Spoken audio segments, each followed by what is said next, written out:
So we've really spoken about the impact of sin on faith, the impact of the pursuit of wealth and envy and stinginess, and we've spoken about a lot of things. But what about good deeds that actually can hurt your iman? What does that mean? The Prophet ﷺ says, "لَنْ يَشَادُ الدِّينِ أَحَدٍ."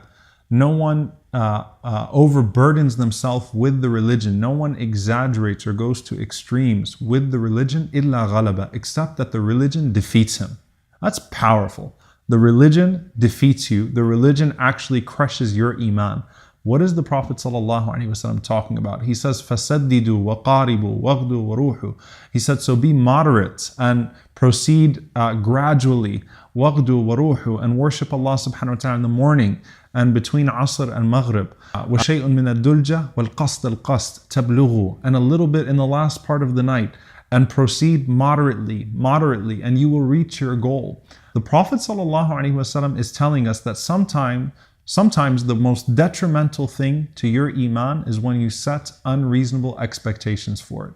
When you have this sudden burst, that catalyst that we spoke about a few episodes ago, you have that sudden burst and this want to just take it all on at once. I've been so far away from Allah subhanahu wa ta'ala, now I need to grab everything. So I need to go from being this wicked transgressor, this sinner, to being a companion of the Prophet ﷺ. Like, I need to get to that level tomorrow because I've done so much bad in my life. I need to jump into this. The Prophet ﷺ witnessed that in his life, and he warned people from going to extremes with good deeds because it will crush your iman when you can't maintain that output. And there are many examples of that. You know, every fundraiser in Ramadan, you'll see people quote Abu Bakr as-Siddiq radiallahu ta'ala anhu, and they'll say that Abu Bakr gave all of his wealth for the sake of Allah, and Umar gave half of his wealth for the sake of Allah.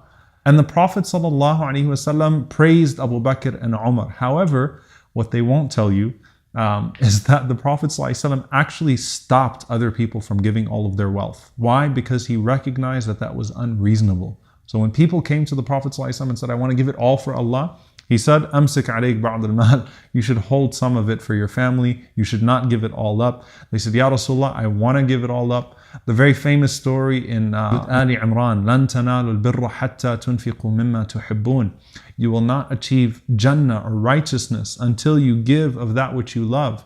Abu Talha comes to the Prophet ﷺ. He said, I want to give my most beloved garden. The Prophet ﷺ says, أَرَى أَن تَجْعَلَهَا فِي الْأَقْرَبِينَ. It's better if you leave it for your family or donate it to your relatives.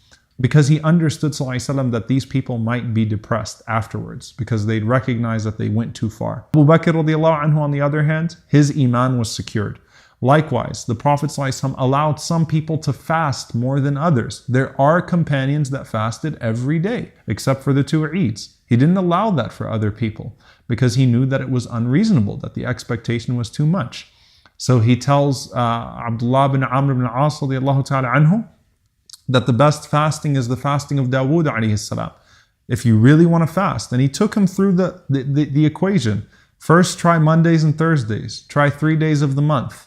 Okay, you want more? Then don't go beyond fasting alternate days, because he recognized Abdullah ibn Amr was too overzealous and he was too young and he was trying to do it all at once. Trying to pray all night. I want to pray all night long, Ya Rasulullah. I don't want to wait till the last third of the night to start praying. And what did the Prophet ﷺ tell him?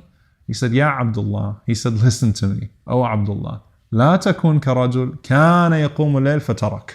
Don't be that guy that comes later on in life and says, I remember when I used to pray Qiyamul Layl. And then he just abandoned it altogether. Because it became too burdensome, because the bar he set was way too high. And so people need to understand that I need to set short-term goals and long-term goals. Long-term, we all have something to strive for. We will never surpass the Prophet ﷺ and his companions. So long-term, I want to get here. Short-term, I can't go from not reading Quran at all to reading the Quran 3 times a month. I need to start somewhere. I can't go from not praying my 5 prayers on time to praying all night long, or to saying that I'm going to pray Qiyamul Layl every night. Start with your 5 prayers. I can't go from barely fasting Ramadan to trying to fast every other day, going straight to the fasting of Dawood alayhi salam. If you set unrealistic goals for your faith, you will feel defeated when you're unable to meet those goals. So what do you have to do? You have to set goals that you can achieve, inshallah. Once you achieve these goals in baby steps, then you build on them, inshallah ta'ala. You don't start with with these lofty goals, you build on them. And there's a methodology that Imam al-Ghazali rahimahullah says with our faith that's very profound. He says that you leave sin immediately. You don't gradually get off of a sin.